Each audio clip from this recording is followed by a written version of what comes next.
Bab 82 Pedang Angin Tak Berwujud. Air di dalam sungai bawah bergolak dan bergolak, bagaikan naga hitam yang meraung dan mengamuk yang membentang di langit, seakan ingin menghancurkan, meremukkan, dan memusnahkan segalanya. Di mata semua orang yang hadir, Chen Xi bagaikan jerami padi di dalam sungai hitam, bagaikan daun yang hanyut dan mengapung tak menentu, dan ada kemungkinan ia akan terbalik dan hancur oleh gelombang pasang kapan saja. Dia dalam situasi kritis. Raja memang hebat seperti yang diharapkan. Tingkat kemampuan ini seperti kekuatan untuk memindahkan gunung dan merebus lautan. Anak itu pasti sudah mati. Tentu saja, Raja telah menduduki Moonhole Ridge selama bertahun-tahun yang tak terhitung jumlahnya. Apakah kau melihat orang itu mampu melukai sehelai rambut pun dari Raja? Aku tahu saat anak ini muncul bahwa pasti akan sulit baginya untuk melarikan diri dari malapetaka kematian kali ini. Dalam jarak 50 km, semua iblis berseru kagum tanpa henti saat mereka menatap pertempuran di langit. Mereka bahkan lebih yakin bahwa pemuda manusia tidak memiliki peluang untuk membalikkan keadaan di bawah wawasan Dao Pasang Surut Raja Rock. Suara riuh diskusi pun memasuki pusat gunung. Ekspresi Du Qingqi dan yang lainnya menjadi sangat cemas, jika bukan karena menyelamatkan mereka, apakah Chen Xi akan jatuh ke dalam keadaan seperti itu? Dia seharusnya tidak mati, orang ini benar-benar akan kalah. Benar-benar menyebalkan, jika dia tahu akan seperti ini, bukankah lebih baik jika dia tidak datang? Memberi harapan kepada orang lain, tetapi pada akhirnya mengecewakan. Mungkinkah semua pria suka memamerkan keberanian mereka dan bertindak gegabah? Murong Wei menjerit tanpa henti, wajah cantiknya sudah benar-benar berubah. Memang mengecewakan, kupikir dia punya kemampuan untuk membalikkan keadaan, tapi siapa sangka dia tidak bisa berbuat banyak. Sayang sekali. Chang Bin menyetujui Murong Wei sambil mendesah tanpa henti. Apa yang kau katakan? Sialan kau katakan lagi. Duan Muze meraung marah, karena ia benar-benar tidak pernah membayangkan ada orang yang tidak tahu malu seperti itu di dunia ini. Jangan buang-buang tenagamu untuk mereka. Apa gunanya marah pada orang-orang yang tidak bermoral dan tidak tahu malu seperti ini? Song Lin berkata perlahan. Du Qingqi tidak berbicara, tetapi dalam hatinya dia sungguh memandang rendah Chang Bin dan Murong Wei, dan dia tidak mau repot-repot mempermasalahkannya dengan mereka.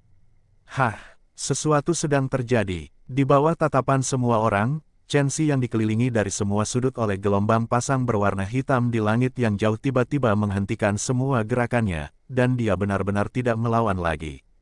Apa yang dilakukan anak ini? Raja Rubah Ekor 9 mengerutkan kening, dengan kekuatan penglihatannya, dia secara alami dapat melihat bahwa Chen Xi tidak hanya telah melepaskan semua perlawanan, dia bahkan telah menutup matanya. Raja kura-kura tua dengan penglihatan mendalam yang ada di dekatnya tidak mengatakan apapun dan hanya menatap tajam ke arah Chen Xi, dan secerca kegembiraan tampak samar-samar di wajah kurusnya yang dipenuhi kerutan, seolah-olah sedang menantikan dan gugup. Wuih, Raja-Raja Wali berjubah hitam tiba-tiba muncul dalam gelombang pasang berwarna hitam, dan ketika dia menatap Chen Xi yang akan segera ditelan oleh wawasan Dao Pasang Surutnya, matanya yang berkilau dan berwarna giok tidak lagi memperlihatkan kegembiraan karena kemenangan yang mendekat, tetapi sebaliknya memperlihatkan sedikit kebingungan. Seharusnya tidak seperti ini, niat bertarung anak ini murni dan teguh, dan karakternya bahkan tangguh dan pantang menyerah. Bagaimana dia bisa meninggalkan semua perlawanan? Kecurigaan tumbuh liar di dalam hati Raja Rock dan dia diam-diam menggelengkan kepalanya tanpa henti. Mungkinkah aku salah sebelumnya? Anak ini benar-benar membuat pertunjukan. Wah, gelombang pasang setinggi 330 meter menghantam, membuat Chen Xi terlempar sejauh 100 meter seperti semut yang tidak terlihat. Rambutnya acak-acakan dan darah segar mengalir dari 5 lubangnya. Ledakan, ledakan, ledakan. Sebelum tubuh Chen Xi sempat menyentuh tanah, beberapa gelombang pasang lainnya menghantamnya hingga kulit di sekujur tubuhnya penuh luka, dan darah menyembur keluar seperti air mancur, mengotori seluruh pakaiannya. Dari kejauhan, Chen Xi seperti manusia yang terbuat dari darah, dan penampilannya sangat menyedihkan. Akan tetapi matanya masih terpejam seperti sebelumnya, dan ekspresinya sangat tenang, membuatnya tampak sangat aneh. Ada yang tidak beres, ada yang aneh dengan orang ini. Raja Rubah Ekor 9 berbicara dengan heran. Di matanya, Chen Xi dapat dikatakan berada dalam bahaya terus-menerus, di ambang kematian, seolah-olah dia bisa binasa kapan saja. Tetapi hanya setelah melihatnya dengan jelas, dia menyadari dengan heran bahwa tampaknya ada semburan kekuatan kental tak berbentuk di sekitar Chen Xi, dan tidak peduli bagaimana gelombang pasang menghantamnya dari segala arah, lebih dari setengah kekuatan dari mereka akan tersebar oleh kekuatan kental ini dan bahkan 20% dari kekuatannya tidak mengenai tubuh Chen Xi. Aneh, jejak keingintahuan yang mendalam menyemburat dari mata menawan berbentuk buah persik milik Raja Rubah Ekor 9. Bukannya dia tidak pernah bertemu dengan kultivator muda dengan bakat alami yang tiada taraf, tetapi ini adalah pertama kalinya dia bertemu dengan seseorang seperti Chen Xi. Terlebih lagi, waktu sejak kultivasi Chen Xi tampaknya sangat singkat dan usia Chen Xi masih sangat muda, namun orang kecil seperti ini mampu bertahan di bawah wawasan Dao Pasang Surut Raja Rock sampai sekarang. Chen Xi hanyalah orang aneh baginya. Kau juga menyadarinya. Tatapan mata Raja Kura-Kura tua membara saat suaranya mengungkapkan jejak yang tak terduga, lalu dia tiba-tiba mengulurkan tangannya untuk menunjuk ke langit yang jauh sambil berteriak keras. Lihat, cepat. Dalam kesadarannya yang kabur, Chen Xi bermimpi tentang langit yang dipenuhi bintang-bintang. Di tengah langit malam yang cerah, segudang bintang yang berkilauan dan gemilang tergantung di langit, memancarkan cahaya perak yang dingin. Mereka mengikuti lintasan yang dalam saat berputar-putar, menari di langit. Angin sepoi-sepoi yang sejuk bertiup melewati padang rumput yang luas, dan rumput yang halus dan lentur itu seperti gelombang saat mereka mengepak di tengah desiran angin yang pelan. Pada saat itu, pikirannya murni dan jernih. Kala itu, yang tersisa di pelupuk matanya hanyalah berjuta-juta bintang, bagai sebuah tangan raksasa yang menggunakan langit dan bumi sebagai kertas jimat, dan bintang-bintang sebagai kuas jimat, guna melukiskan lintasan bintang-bintang yang penuh misteri dan mendalam. Pada saat ini, dia melihat bintang-bintang yang sangat banyak menghiasi langit sekali lagi, dan desahan kuno dan luas sepertinya sekali lagi terdengar di telinganya. Adegan-adegan masa lalu yang tak terhitung jumlahnya dan kekecewaan, keengganan, kesulitan, ejekan, dan waktu yang terbuang karena tidak melakukan apa-apa semuanya telah berubah menjadi abu. Ketika berhadapan dengan bintang-bintang yang tak terhitung jumlahnya, dendam yang banyak dan rumit dari dunia fana dan kejadian-kejadian masa lalu yang membuatnya merasa marah dan tidak mau, tampaknya begitu tidak penting dan tidak layak disebutkan. Pikirannya menjadi benar-benar damai, seperti batu besar yang tetap menjulang tinggi dan tak tergoyahkan bahkan setelah mengalami 10.000 tahun angin dan hujan. Tatapannya kembali tenang, bagaikan danau luas tanpa riak. Hidupku penuh dengan gejolak, duka dan amarah, seperti angin yang bertiup cepat dan lambat, seperti bintang yang bersinar terang dan redup. Segala hal di dunia ini tunduk dan menentang, dan perasaan dalam hidup meliputi suka dan duka.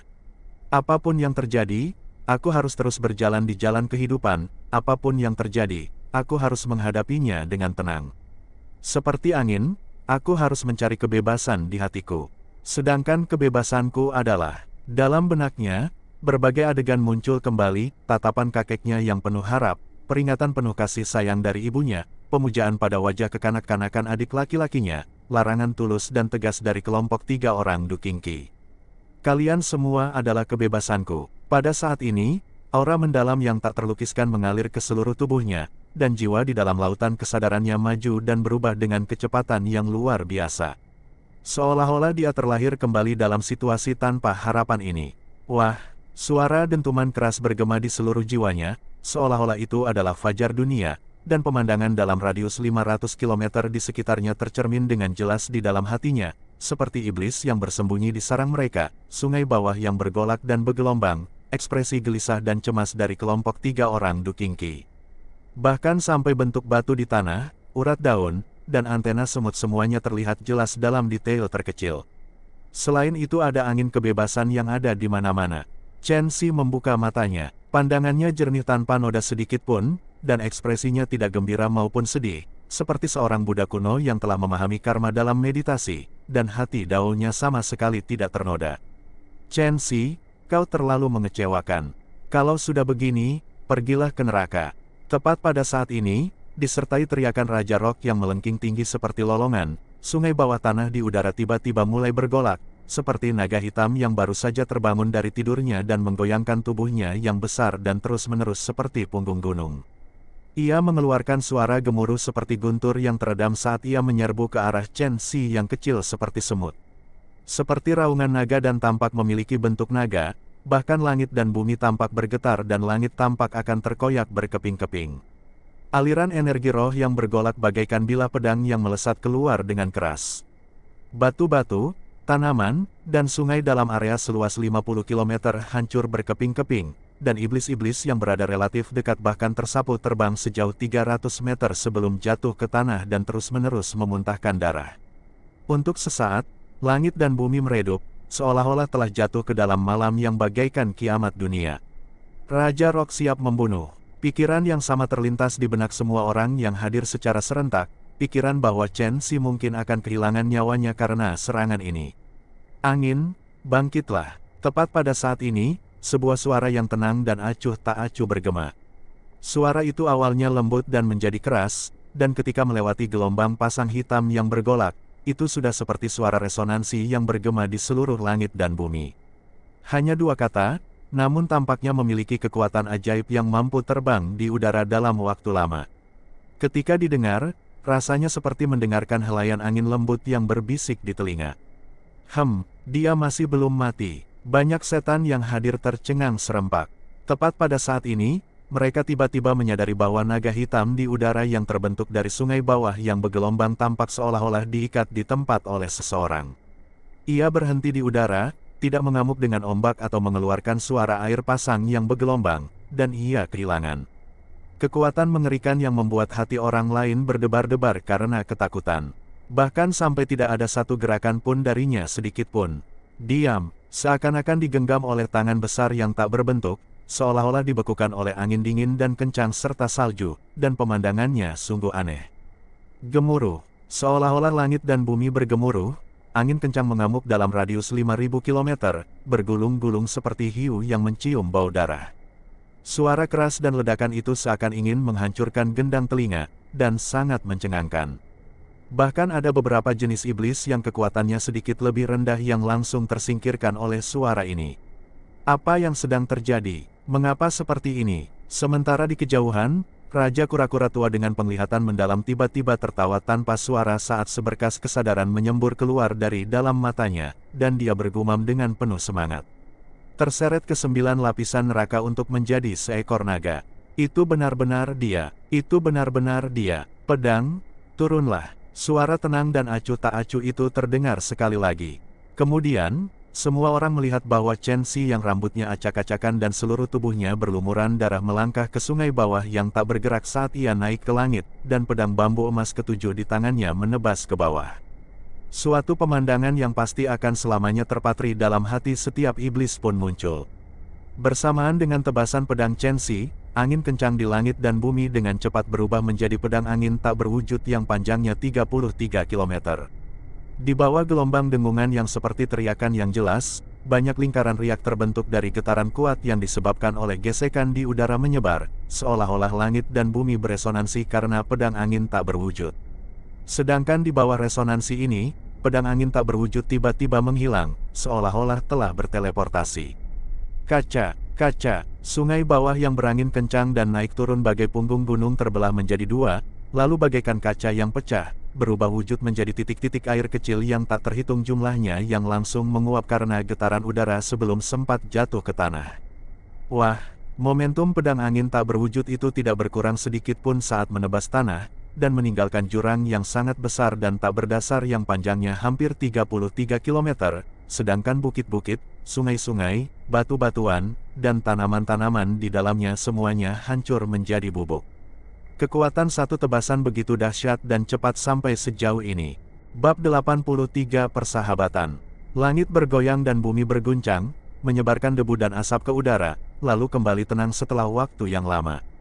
Kesunyian, keheningan aneh meliputi sekelilingnya, dan hanya suara angin yang masih bersiul saat bertiup lewat. Tatapan semua orang bertemu di udara, bertemu pada sosok yang mengenakan pakaian berlumuran darah, namun memiliki tulang punggung yang tegak lurus. Mereka tampaknya tidak dapat mempercayainya, seolah-olah serangan sebelumnya telah mengacaukan kepala mereka. Mereka ternganga, namun tidak dapat mengeluarkan suara sedikit pun untuk waktu yang lama. Tatapan mereka sudah dipenuhi dengan keterkejutan dan keheranan. Mendesis, tidak diketahui siapa yang terkesiap, namun suara yang awalnya lemah itu malah terdengar begitu menusuk telinga dalam suasana yang sunyi ini. Orang ini jelas bukan manusia. Serangan balik dari situasi tanpa harapan. Ya ampun, wawasan Dao pasang surut raja benar-benar dihancurkan olehnya. Para setan pun menjadi gempar ketika berbagai suara seruan terkejut terdengar naik turun, seolah-olah hanya dengan berseru seperti itu mereka dapat melampiaskan keterkejutan dan keheranan di dalam hati mereka. Dia benar-benar memahami wawasan Dao angin yang lengkap dalam situasi yang tidak ada harapan. Tingkat kemampuan pemahaman ini agak terlalu mengerikan, gumam Raja Rubah ekor 9. Mengerikan, menurutku itu sangat wajar karena dia memang orang seperti ini. Raja kura-kura tua dengan penglihatan mendalam itu tampak seolah-olah apa yang terjadi itu masuk akal, dan dia tampaknya merasa sangat wajar bagi Chen Xi untuk melakukan tindakan yang mengejutkan itu. Astaga, sosok tiba-tiba muncul di udara. Yang mengejutkan, itu adalah Raja Rock. Saat ini, wajahnya pucat pasi hampir tembus pandang, tubuhnya gemetar dan langkahnya sempoyongan, dan dia tidak dapat menahan diri untuk tidak memuntahkan seteguk darah. Bagaimana ini bisa terjadi? Bagaimana ini bisa terjadi? Pupil mata Raja Rock membesar saat dia menatap sosok menjulang tinggi di kejauhan yang tampak seperti manusia yang terbuat dari darah, dan ekspresinya seolah-olah dia telah melihat hantu.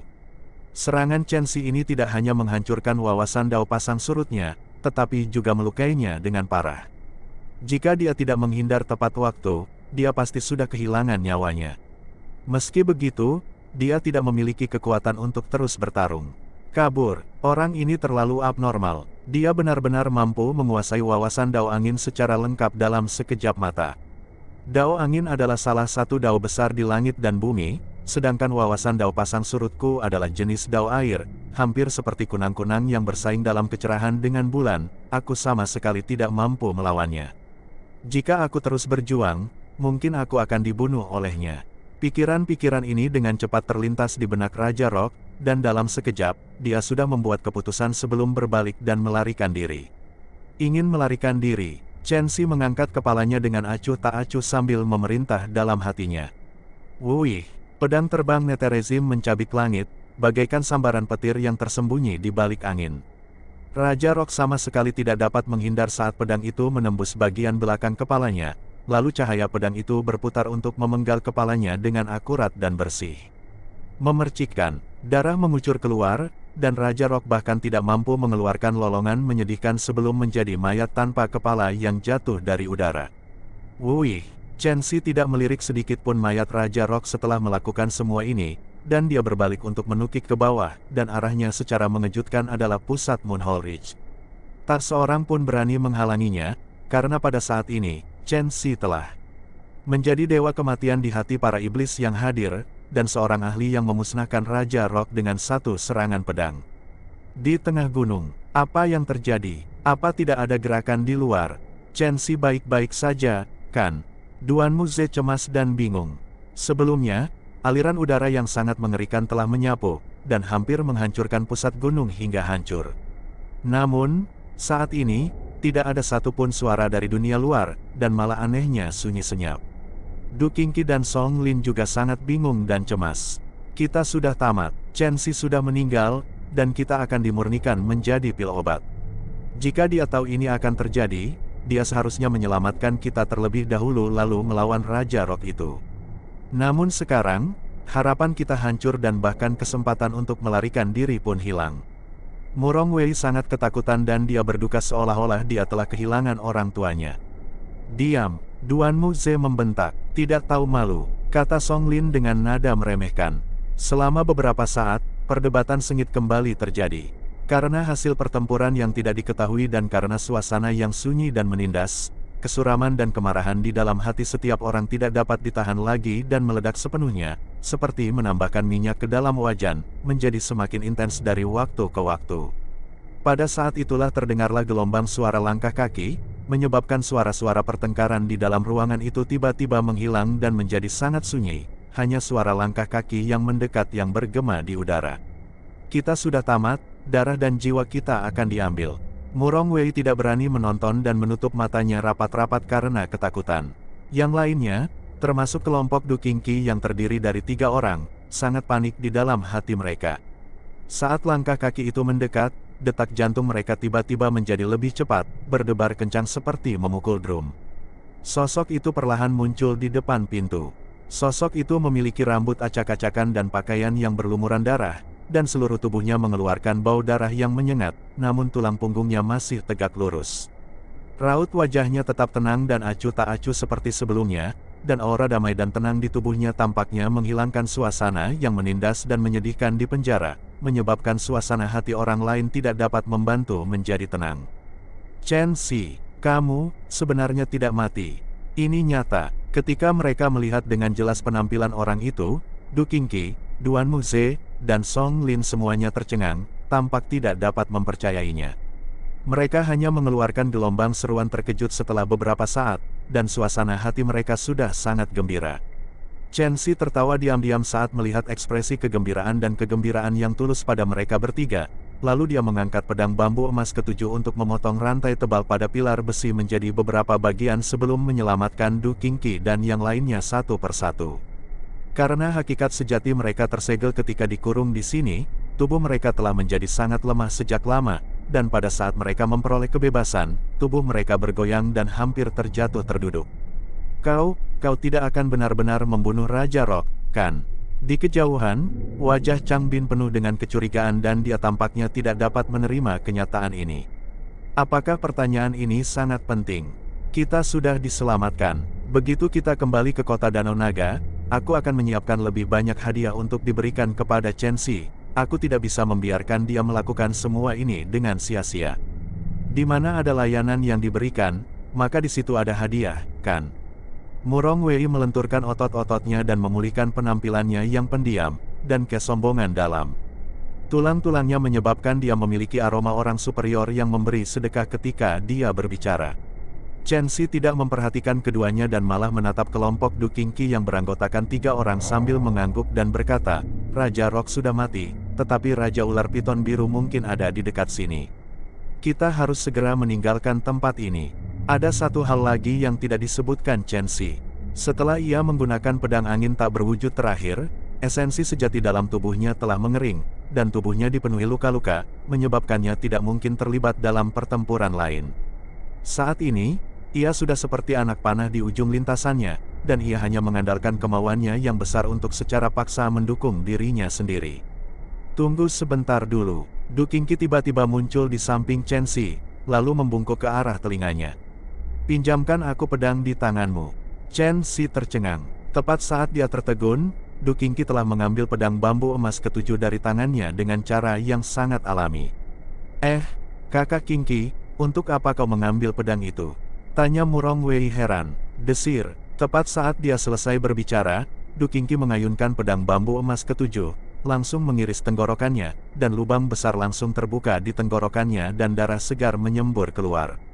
Dia membuka matanya lebar-lebar, tampak tidak dapat mempercayainya, namun tubuhnya telah jatuh lemas di tanah dan terus-menerus kejang sebelum berhenti bernapas. Du Qingqi tidak menyadari semua ini karena setelah dia menggorok leher Murong Wei, pedang bambu emas ketujuh di tangannya tidak melambat sedikit pun saat dia menusuk ke arah Chang Bin.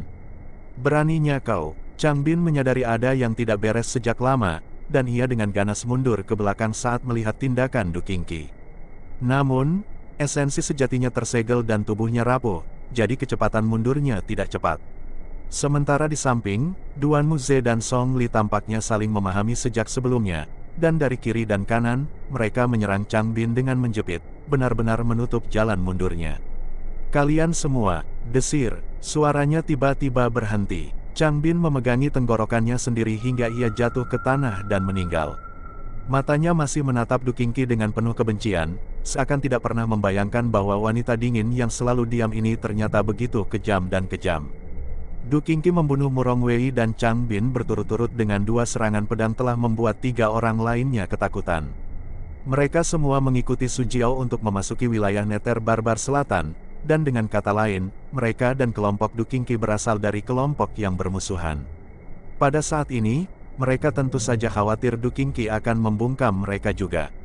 Sue Jing, Mo Han, Di Hongtu, aku tidak akan membunuh kalian semua hari ini. Kembalilah dan beritahu Su Jiao dan klan Murong Wei dan Chang Bin bahwa aku, Du Qingqi, yang membunuh mereka. Jika mereka ingin membalas dendam, maka serang aku. Du Qingqi menatap mereka bertiga dengan dingin sambil mengucapkan kata demi kata, nadanya dingin, jernih, dan kuat. Saya juga, hitung aku juga. Duan Muze dan Song Lin berbicara serempak, dan mereka berdua tersenyum satu sama lain ketika selesai. Chen Xi terkejut dalam hatinya, lalu mengangkat matanya untuk menatap ketiganya dalam waktu lama sebelum berkata, "Terima kasih." Dia tentu tahu mengapa kelompok 3 orang Du Qingqi bertindak seperti ini. Itu karena mereka ingin membuktikan diri kepadanya dan mereka ingin menggunakan tindakan tegas semacam ini untuk membantu membagi tekanan yang akan diberikan oleh kekuatan di balik orang-orang ini kepadanya. Kupikir kau akan sangat terkejut, tapi tak pernah kuduga ternyata kau jauh lebih tenang dari dugaanku, kata Du Qingqi sambil tersenyum, lalu menyeka darah di pedang bambu emas ketujuh sebelum memutar gagang pedang dan mengembalikannya pada Chen Xi. Karena sudah terjadi, apa gunanya kejutan? Chen Xi menerima pedang bambu emas ketujuh dan menatap ketiganya sambil berkata perlahan, belum lagi aku membunuh Cai Letian dan Yu Haobai beberapa hari yang lalu, aku sudah tidak takut pada apapun sejak lama. Apa yang sudah terjadi ya sudah terjadi. Aku pernah mengecewakanmu di masa lalu, tetapi aku sama sekali tidak akan mengecewakanmu lagi di masa depan. Kamu menganggapku sebagai saudara, dan jika aku, Duan Muze, mengecewakan saudaraku lagi, maka aku bahkan lebih buruk dari babi dan anjing. Hebat, aku sudah ingin membunuh mereka sejak lama. Mereka sudah mati, apa yang sudah terjadi ya sudah terjadi, tidak ada masalah besar. Kita akan menghadapi semuanya bersama-sama. Kelompok 3 orang Du Qingqi tercengang ketika mendengarnya, lalu berbicara hampir bersamaan. Isi dari apa yang mereka katakan berbeda, namun semuanya mengungkapkan niat untuk menghadapi semuanya bersama dengan Chen Xi, dan begitu mereka selesai berbicara, mereka bertiga saling melirik dan tidak bisa menahan tawa. Ayo pergi, hati Chen Xi menghangat, dan dia merasa bahwa menyelamatkan kelompok 3 orang Du Qingqi kali ini adalah benar. Dia tidak hanya menghilangkan rasa bersalah di hatinya, dia bahkan mendapatkan kembali persahabatan mereka, dan dia mendapatkan rasa hormat dan kepercayaan mereka. Perasaan seperti ini teramat nyaman, dan ini adalah pertama kalinya Chen Xi merasakan kebahagiaan persahabatan sejak ia masih muda. Dia terlalu lama sendirian dan tidak punya teman, dan terlalu sering diejek dan dicemooh oleh teman-temannya. Jadi, wajar saja dia semakin merindukan perasaan yang sulit didapatkan ini. Pada saat ini, Chen Xi merasa bahagia, tetapi dia tidak pandai mengungkapkannya. Dia hanya dapat mengingatnya dalam hati dan memendamnya. Tepat pada saat Chen Xi dan yang lainnya hendak pergi, Raja Kura-Kura Tua dengan penglihatan mendalam dan Raja Rubah Ekor 9 tiba tanpa diduga. Raja Kura-Kura Tua menyeringai sambil menangkupkan tinjunya, dan suaranya hangat, membuat orang merasa seperti sedang bermandikan angin musim semi. Adik kecil Chen Xi, aku Xuan Jing, bersama temanku King Qiyu, kami datang untuk bertemu denganmu, rekan Daois.